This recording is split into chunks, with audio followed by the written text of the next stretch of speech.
ஸ்டாலினின் தங்கை பெயர் கனிமொழியா இல்லை பொய்மொழியா என கேட்கிறார்கள் தமிழ்நாட்டு மக்கள். காரணம், திருப்பூரில் திமுக நடத்திய மாநாட்டில் அவர் பேசிய பொய்களை எண்ணவே முடியவில்லை என்கிறார்கள். கனிமொழி எப்படித்தான் சிரிக்காமல் பேசினாரோ தெரியவில்லை. ஆனால் அவரது பேச்சை கேட்டு ஊரே சிரிக்கிறது. நமக்கான ஒரு ஆட்சியை, பெண்களுக்கான ஒரு ஆட்சியை, பெண்களின் எதிர்காலத்தை பெருமைப்படுத்தக்கூடிய ஒரு ஆட்சியை நடத்தி கொண்டிருக்கக்கூடிய நம்முடைய முதலமைச்சர் அண்ணன் தளபதி அவர்களுக்கு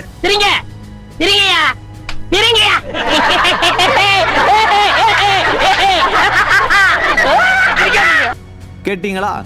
பெண்கள் பெருமைப்படும் ஆட்சியாம். இப்படி பேசினால் ஊரே சிரிக்காமல் என்ன செய்யும்? ஸ்டாலினும் உதயநிதியுமே கூட மனதிற்குள் கட்டாயம் சிரித்திருப்பார்கள்.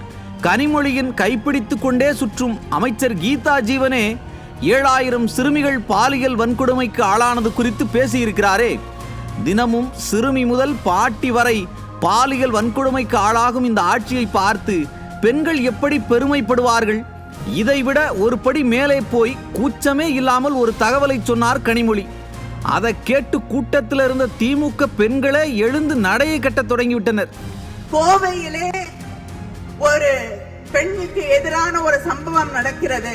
30 நாள்ல சார்ஜ் ஷீட் போடணும்னு சொன்னது நம்முடைய முதலமைச்சர் அண்ணன் தளபதி அவர்கள். 30 நாள்ல சார்ஜ் ஷீட் நீதிமன்றத்திலே வழங்கப்பட்டது.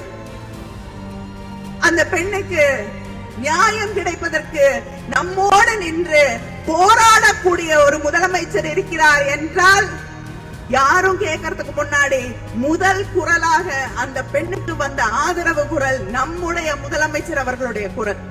கோவை கூட்டு பாலியல் வன்கொடுமைக்கு உடனே சார்ஜ் ஷீட் போட்டு விட்டாராம். அண்ணனை மெச்சுகிறார் கனிமொழி. அந்த சம்பவம் நடக்காமல் பாதுகாப்பு கொடுப்பதுதானே ஆட்சியாளரின் கடமை. அண்ணாநகர் சிறுமி பாலியல் வன்கொடுமை விவகாரத்தில் நீதிமன்றம் குட்டு வைத்தது. அண்ணா பல்கலைக்கழக விவகாரம் எல்லாம் கனிமொழிக்கு தெரியாதா? இல்ல பேப்பர் படிக்கலையா? சரி, அதெல்லாம் விடுங்க. விருகம்பாக்கத்தில் இதே கனிமொழி அவர்கள் நடத்திய கூட்டத்தில் பெண் காவலர் பாலியல் தொல்லைக்கு ஆளானாரே, அப்போது ஸ்டாலின் அரசு உடனடி நடவடிக்கை எடுத்ததா? பேசுங்க, தப்பு இல்ல, கொஞ்சம் நியாயமா பேசுங்க மேடம். இதை விட சிறப்பான சம்பவத்தையும் கனிமொழி செய்தார். அதையும் பாருங்க.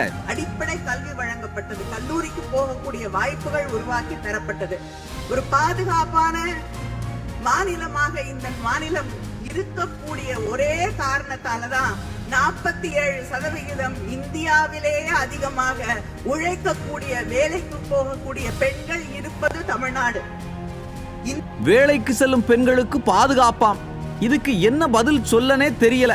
சென்னை பழவந்தாங்கல் ரயில் நிலையத்தில் பெண் காவலர் ஒருவருக்கு பாலியல் தொல்லை நடந்தது. பெண் காவலருக்கே பாதுகாப்பில்லாத ஆட்சியை நடத்தி கொண்டு எப்படி பெண்கள் பாதுகாப்பாக பணிக்கு செல்வதாக கூசாமல் சொல்கிறார் என தெரியவில்லை.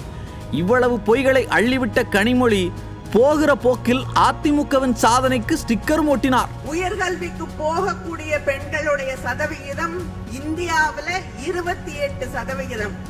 ஆனா தமிழ்நாட்டுல உயர்கல்விக்கு போகக்கூடிய பெண்களுடைய சதவிகிதம் 48.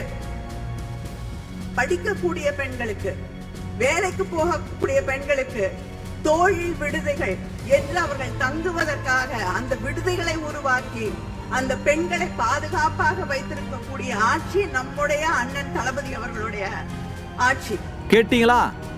இதில் தோழி விடுதி என்கிறார்களே, அதை உருவாக்கியது புரட்சி தலைவி அம்மா அவர்கள். தோழி என வக்கணையாக பெயர் வைத்தது மட்டும்தான் ஸ்டாலின். அதே போல 48% பெண்கள் உயர்கல்வி படிக்கிறார்கள் என சொன்னார். அதற்கு ஸ்டாலினா காரணம்? கனிமொழி அவர்களே, கொஞ்சம் தெளிவாக பார்ப்போமா? 2011ஆம் ஆண்டு கருணாநிதி அவர்கள் ஆட்சியை விட்டு சென்றபோது பெண்கள் உயர்கல்வி சேர்க்கை விகிதம் வெறும் 29.1% மட்டும்தான். அதிலும் பட்டியல் சமூகத்தைச் சேர்ந்த மாணவிகளின் சேர்க்கை விகிதம் 19.9% தான். ஆனால் அம்மா ஆட்சிக்கு வந்த பிறகு அதில் பெரும் அளவிற்கு மாற்றங்கள் வந்தது. 2012-13ஆம் ஆண்டில் பெண்களின் உயர்கல்வி சேர்க்கை விகிதம் 38.7%. அடுத்த ஆண்டே அது 40%. புரட்சி தமிழர் எடப்பாடி கே பழனிசாமி அவர்களின் ஆட்சியில், அதாவது 2019-20ஆம் ஆண்டில் 51% இருந்தது. 51% இருந்த பெண்களின் உயர்கல்வி சேர்க்கை விகிதத்தை 48% குறைத்திருக்கிறது இந்த விடியாத விளங்காத அரசு. இது சாதனையா? இதை மேடையில் பெருமையாக பேச எப்படி மனம் வருகிறது கனிமொழி மேடம்? இது கருணாநிதி காலம் இல்ல, மேடையில பேசுறதெல்லாம் உண்மை நம்புறதுக்கு ஏஐ காலம். இந்த ரெக்கார்டெல்லாம் தேடி பிடிச்சி 2026 ஏஐ யுகத்தில் வாழும் தமிழக பெண்கள் AIADMKவிற்கே வாக்களிப்பார்கள். வெல்லப்போவது இரட்டை இலைதான், அதை சொல்லப்போவது நம் தாய் குளங்கள் தான்.